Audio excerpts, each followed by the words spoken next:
छोड़ी दया मोर कलैया नहीं तो देखली है सैया।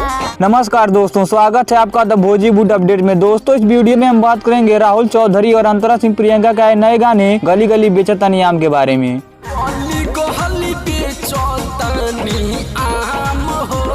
दोस्तों इस गाने को लिखा है दीपक सिंह ने और गाने में अपना म्यूजिक दिया है आर्या शर्मा और कुंदन सिंह ने मिलकर। दोस्तों इस गाने को यूट्यूब पर SRK म्यूजिक के ऑफिशियल चैनल पर रिलीज कर दिया गया है। आप जाकर इस गाने को सुन सकते हैं।